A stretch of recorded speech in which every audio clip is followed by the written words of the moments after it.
Okay, so welcome everyone. I want to present 5G networks, and I want to start with basic evolution of technologies in terms of networking, and then also how the 5G network has been changed compared to 4G. So if we start with the software-defined network, that's the basic technology that we need or it's integrated as part of the 5G. So to understand the software-defined network, first we need to look at the past, how the physical networks or how the fixed network have been evolving. So primarily the network has been quite static, or they have been quite fixed in the sense that all the networking was managed with specialized applications, a specialized operating system, and then hardware that was very integrated into that software. So everything was quite integrated from the vertical point of view, from the hardware up to the software that was managing those networks. And then incrementally, this sort of vertical monolithic infrastructure for the networking has been breaking down. So all the hardware has been optimized and then has become a commodity. And then the software on top of the hardware has been evolving. They have been creating a set of interfaces between the hardware and the software, so to manage all this networking. We saw this happening with the PC, for example. So the PC originally was really integrated, and then it was becoming more like a commodity. So normal hardware then could be running a different operating system, like Windows, Linux, BSD, Mac. So in that sense, all this vertical infrastructure or this vertical technology has been separated. So separating the hardware from the operating system, and then the applications on top of that. Then similarly, something happened with the mobile networks. So basically, this same story was the basics for the mobile networks at the beginning.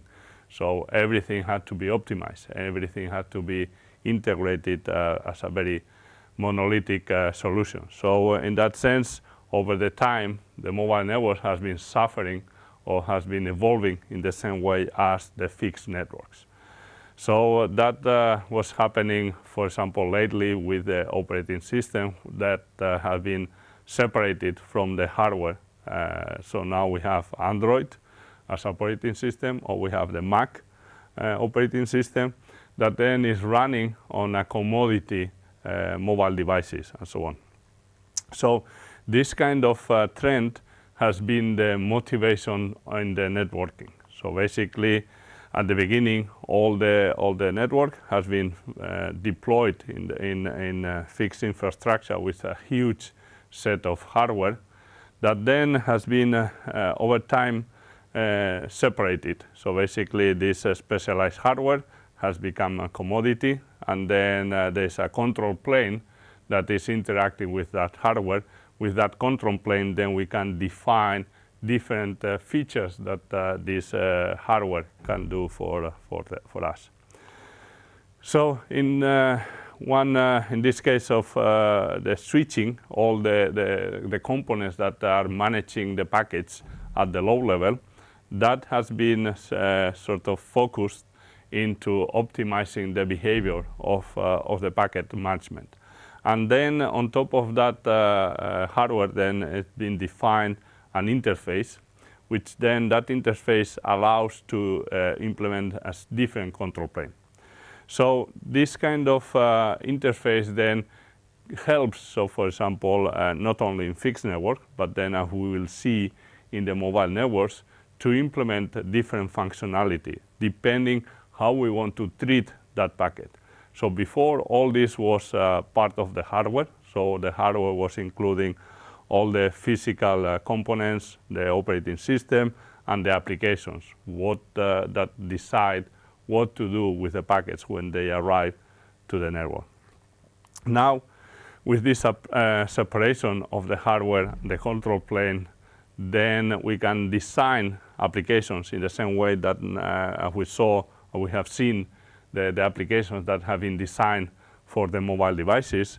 Same thing then can be done now with the network. So basically, we can implement applications that perform certain logic and then use those open interfaces to interact with the operating system and then with the hardware to tell the hardware what exactly needs to be happening with these packets. Oops. I'm running back. Yeah, so as an example of this functionality or applications are the routing protocols. So basically, the routing protocol like BGP, OSPF, or even some other applications like creating VPNs or whatever, those can be done as a separate applications on top of this operating system. And this helps in improving these applications. So basically, in the past, all this had to be together in the machines. Now, with the possibility of separating, then it helps to isolate the problems and then helps to improve some of this, the implementation of those applications. So then the idea is that all these components then allow the network to be more flexible. So for example, if now we invent a new application, a new routing protocol or whatever, then that can be deployed without having to change neither the hardware nor the operating system. So those open interfaces allow the deployment of new applications that can be installed and run on existing hardware and system. So this kind of background for moving from vertical infrastructure or vertical system into more like a layered or sort of more like a distributed system where the applications can be evolving separately from the hardware. That's one of the features that we will see is taken into use in 5G. And then it's taken into use mainly for managing the mobile network, managing the mobile backhaul network. The mobile backhaul is the one that connects the base stations with the rest of the modules that take care of the 5G connectivity. So in that sense, the network, this software-defined network, as we see, is the result of separating the infrastructure from the applications. And that software-defined network allows to implement this kind of applications with a specific functionality. So for example, we see that we could implement a firewall with a few, well not few, but at least a separate logic and implementing an application independently of the operating system. With this open interface, we are looking as to OpenFlow. OpenFlow is an open standard that defines this interface between the hardware and the applications. So with OpenFlow, the idea is that we can define different logic that is based on a match and action. So basically, match means that when there's a packet coming into this network component, if that packet is matching a logic that we have defined, then the router will take an action based on that. So those actions means that, okay, this packet needs to be sent to a different location, depending on what is the type of match that is happening with the incoming packet. Or then the action could be that we want to rewrite this packet. So basically, we want to change some of the functionality of this packet. So this, to give you an example, could be the case that there's a packet coming from the mobile. That packet then is including some malware, is including some sort of attack. So we can, with this kind of functionality, we can identify that if there's a pattern that we can see in those packets, then we can set a policy in the network that tells that, okay, if we see this packet coming in, then this packet needs to be forwarded or needs to be dropped, because we have considered that this is a malicious packet or something. So in that sense, this kind of logic with the separation from the hardware and the applications make it more dynamic, this kind of policies that can be established in the whole network. So in that sense, we can define a lot of rules that and the actions that will be applied when this packet comes into the network. So in that sense, for example, another possibility is that if there's a packet that we want to assign a different priority, then we can set a rule, a match parameter, that when this packet then is received, then we can tell that the action consists in like applying different priorities. So basically we can tell that the certain packets from specific applications or users that are connected to the network, then we can specify what kind of treatment we want to have in those packets. In that sense, we can apply like a quality of service on a need basis. And this is dynamic, so it doesn't need to be hard-coded or implemented once and then integrated in the hardware. With this flexibility of separating the hardware from the applications, then we can do this on a runtime. And that's one of the features that we'll see is an added value in the mobile network. So in this sense, this kind of open flow functionality, then we can specify concrete actions that we can use in the mobile network. So then if we move into the specifics of the mobile networks, so now we have seen that the transport part of the mobile networks, we can utilize this software-based technology. So basically we can define a set of policies to treat differently the packets that are coming into the network from the mobile devices or from the end users. So now if we look at the 5G network itself, just to give you an introduction, now assuming that the transport is more or less clear at the physical level and is software based. So in the 4G networks, first we look at two parts. One is the part that is handling the control, and then the other part that is separated already in the 4G is the part that takes care of the data plane.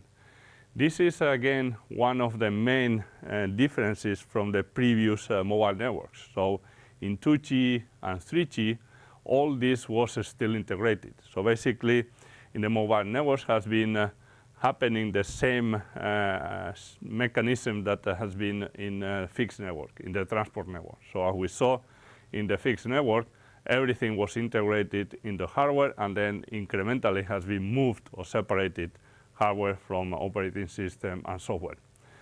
In the mobile networks, 4G was the first type of network where the architecture was taking this first step. So from 2G and 3G, now in 4G they were already separating the control from the user plane. So what is the control plane in a 4G network? It's basically the first steps, the first messages that happen when the mobile is connecting to the mobile network, to the base station. So the first step is that the mobile needs to be authenticated.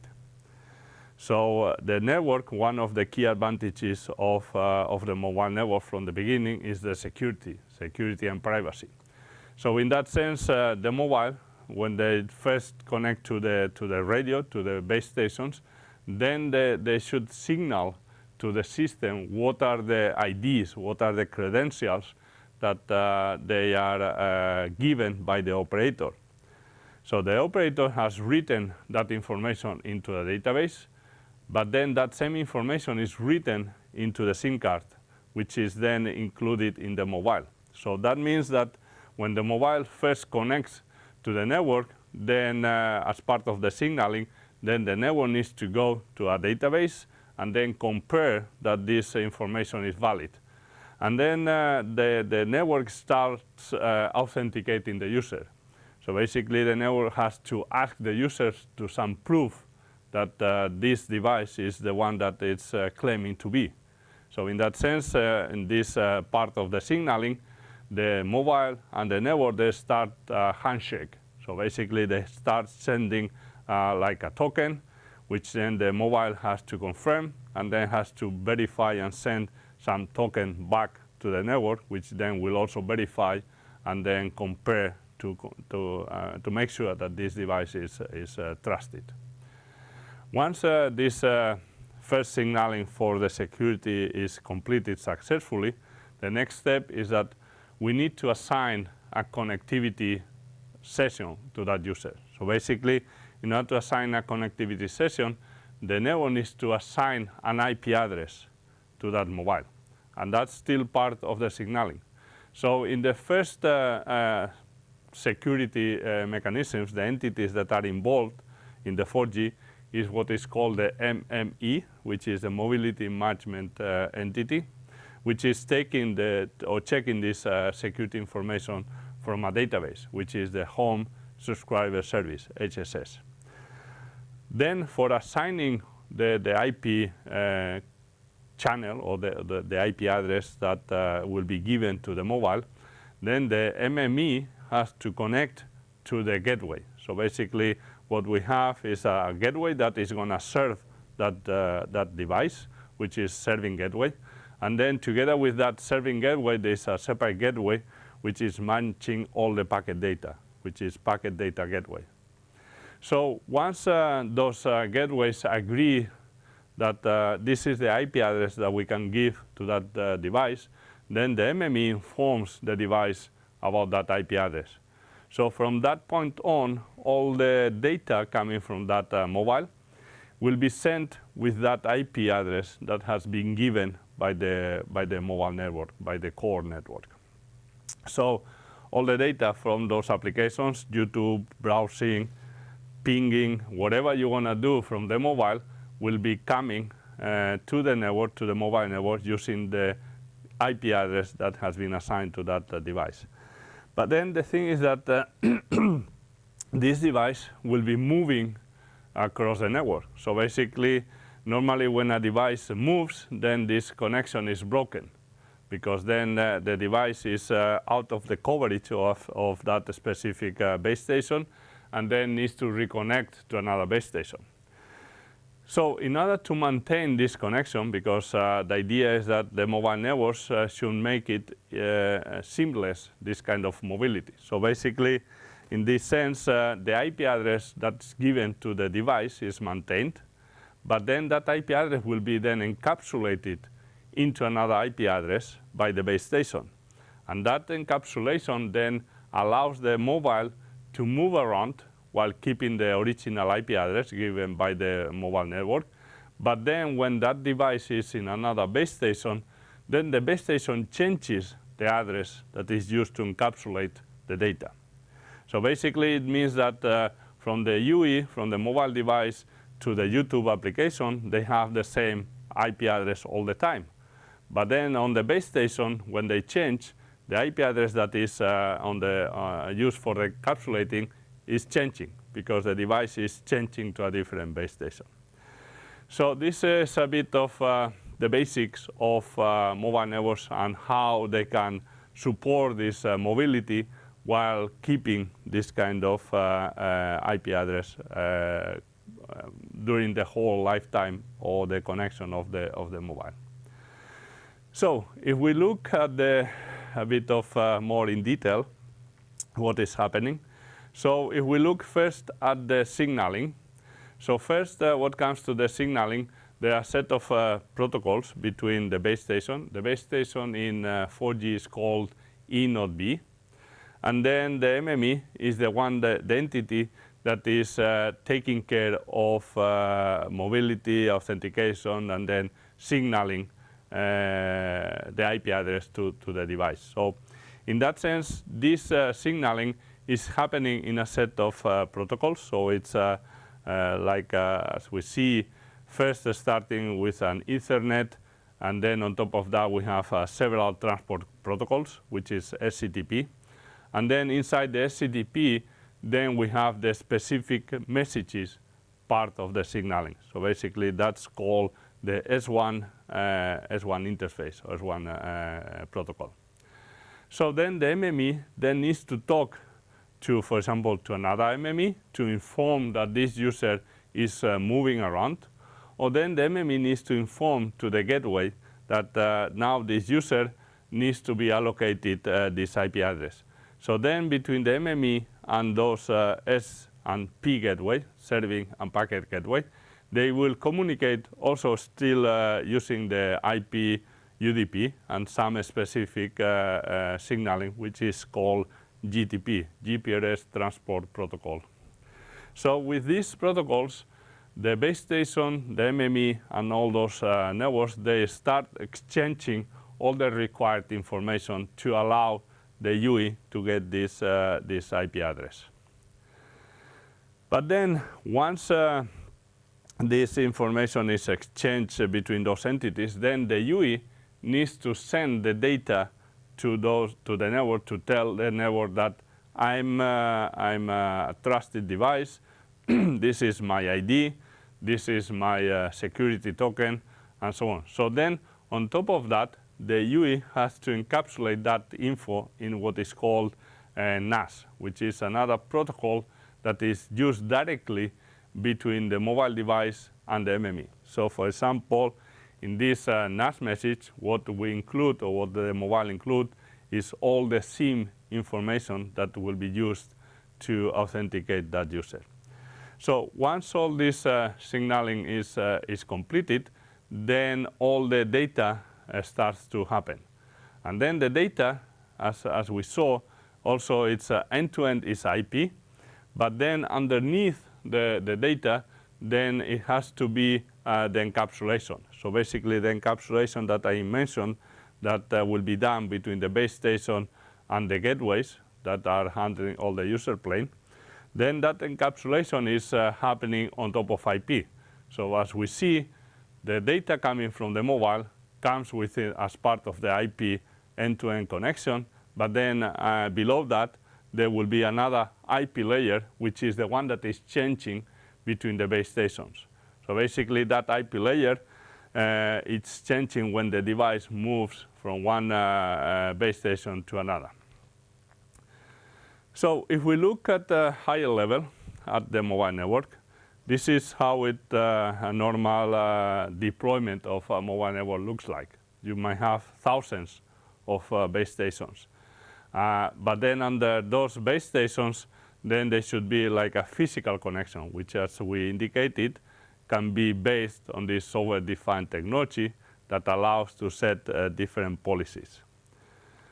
So all the data that is coming from the base station then is transported using this normal Ethernet or fiber, or then some sort of managed software-based technology. And then the data is encapsulated in those tunnels. The IP that is used between the base station and the core is the one that is changing, and then inside this IP tunnel, which is the GTP tunnel, is established every time that the device changes from one base station to the next.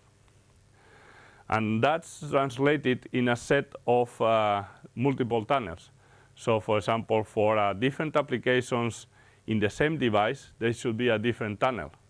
So that means that the tunnel is encapsulating all the data that the mobile is sending for some specific application. And then the base station then is sending that to the specific packet or serving gateway. So each device will have multiple tunnels depending on how many applications are running in that tunnel. So, and then with the software-defined network, what we do is that we can apply different policies, so we can assign different priorities to those tunnels. So we can do that dynamically using this, the idea of this software-defined technology. So if now we move from the 4G into the 5G, one of the main differences is that as you see in the 4G there was the MME, the HSS, that is the database keeping all the information about the users, and then the serving and packet gateway, which is taking care of transporting the data. Now in the 5G there are more components, there are more modules. So basically, in addition to the MME, which now in the 4G is called AMF, Authentication and Mobility Function, then we have another component, which is somehow replacing the serving gateway, which is the Session Management Function, SMF. And then we have the packet gateway, which is the one that now is user plane functionality, UPF. So those functions, we could say that map more or less one-to-one with the ones that were available in 4G. But now in 5G, there are more functions. So basically, we have like NSSF, which stands for Network Slice Selection Function. We have NRF, Network Repository Function, NEF, Network Exposure Function. So these new functions, they have a new role into this 5G architecture. The role is that these functions allow a more service-based type of architecture. What does it mean?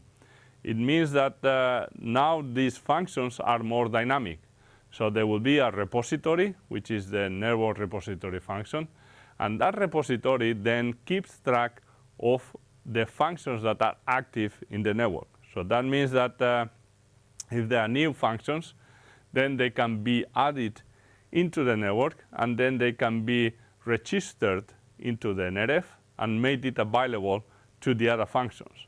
So that means that if now I invent, or the operator invents a new function, which is, say, that, okay, gaming function, that gaming function then could be registered into this architecture and made it available for the other functions, saying that if there's a user coming into the network that is looking for this specific application, then the remaining applications can search into this repository function, NRF, if there is such a gaming function.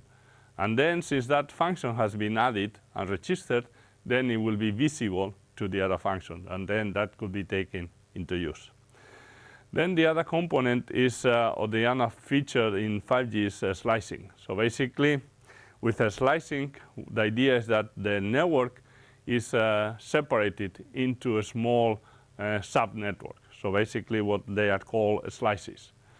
And that means that this network then can be allocated, for example, to different entities. So let's say that this group of friends that they want to do or reserve a part of the network for the gaming. They have already their applications in the network, but then the operator can offer them a slice of the network only for their own use. It's like a group of friends, they might become like their own, they can use their own network. And that means that all the other users will not interfere with this group of gaming users. The same applies, so for example, for machine type of communication. So the operator can slice the network and then allocate one of these slices for machine type of communications. So this is the case that adding these new functions then become more flexible, and it allows the operator to slice the network, to add new functions depending on the needs of services or the needs of the different groups of users that might require their own private network.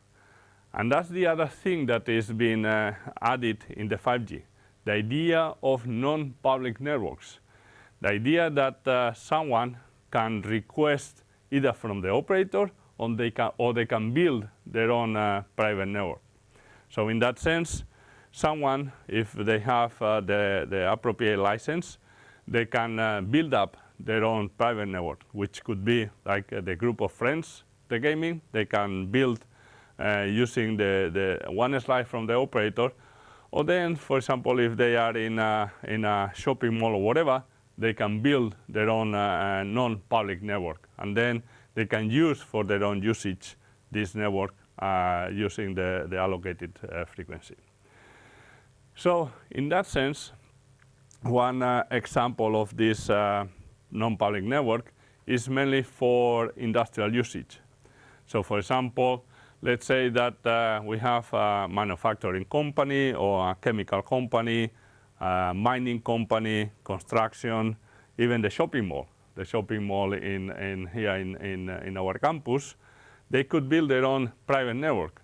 They could set up some indoor base stations. They can set up their own mobile packet core, and then they can provide their own SIM cards. So that means that when the users are in a factory, in a shopping mall, or whatever, they could be accessing that specific network, and then they can offer the services that are deployed in that specific network. So in that sense, this allows a new segment. So basically, it's not anymore of the previous networks that it was mainly for consumer data, for consumer market applications and so on. But now, with this kind of 5G network, the idea is that small companies or factories or whatever can deploy their own network and then utilize this instead of Wi-Fi. So for example, with the improvement in resource management, so there will be a whole radio technology that is allocated with their own interference management, etc. Security, I mean, all the SIM-based type of security is then part of this mobile network, even if it's private. So in that sense, 5G is bringing a new model to the previous mobile networks. So in that sense, one of the features that we have, or the benefit that we have, is that here in the campus, then we have this possibility of having our own private network. So in that sense, we can explore what are the added value of having this kind of network. So basically, we have complete infrastructure with base stations that have been donated by Nokia. Then we have sort of a license that is given to us by the local government authorities. So in that sense, and then we have our own packet core, which then we can deploy and utilize freely. So in that sense, we are sort of exploring what kind of advantages we can get with the 5G in this area. And the idea is that with this possibility, then we can utilize this infrastructure for different research projects. So we have a set of projects that we can explore and analyze how, for example, drones could be used and connected to these mobile networks. So in that sense, the campus, we have several base stations covering the whole area in the campus, and then we are offering these for SMEs and so on, so to see how they can explore all this low latency and functionality. And this is a bit the layout, so basically the graphical interface that then we use to write our own SIM cards and then to connect our own devices to the network. So then the other feature that we are adding as part of the 5G network is the edge computing, multi-access edge computing, or MEC. So together with the slices that we mentioned, that allows to separate the network into small segments or sub-networks, the other feature that is coming in 5G is the edge computing, which in practice means moving the computing to a location that will result in lower latency.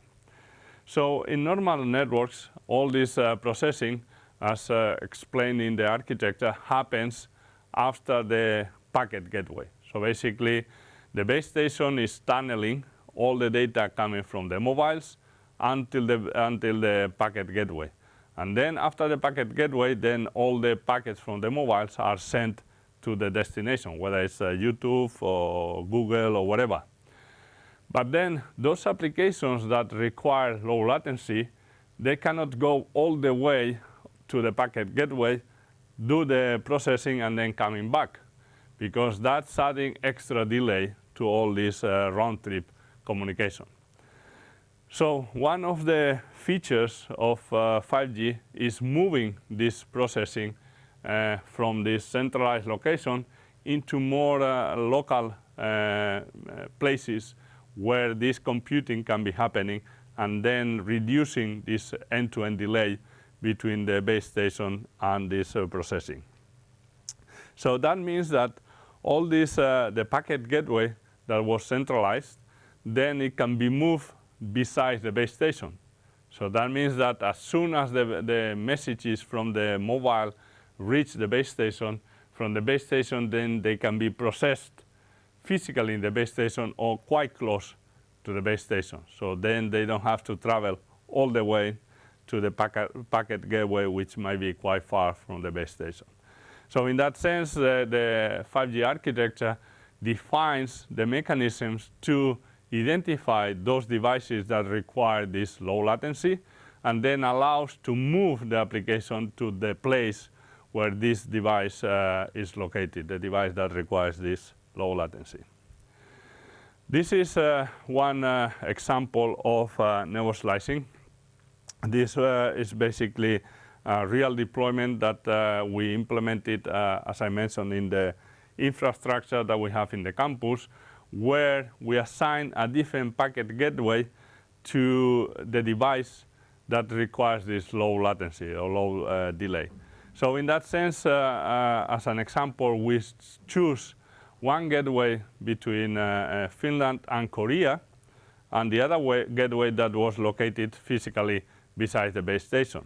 So that means that when the device connects, we set in the system that, okay, this device requires a normal internet, so then that connection went all the way to Korea to do all the processing and so on, versus another connection from that same device that then we assigned to become fast internet. So in practice, that means that this device was allocated the gateway close to the base station. The result is that we can get some processing in the order of a few milliseconds compared to the processing or the delay that we reach going all the way to Korea, where there was more than 400 milliseconds communication between the two sites.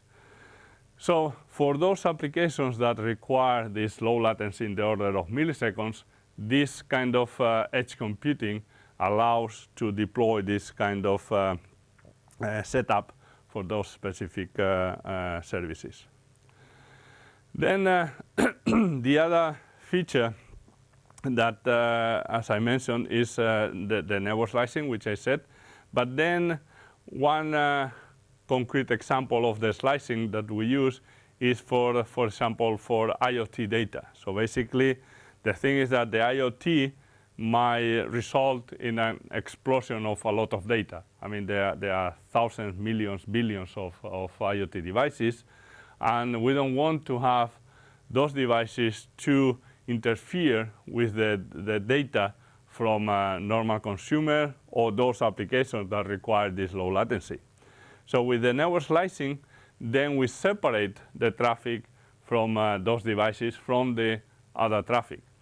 And then here is that when we already apply, for example, this software-based networks, the SDN technology that I mentioned as a part of the evolution of the transport, that, for example, is applied here to tell the switches or the routers that, okay, when there's a packet coming with this type of traffic, remember there was match action.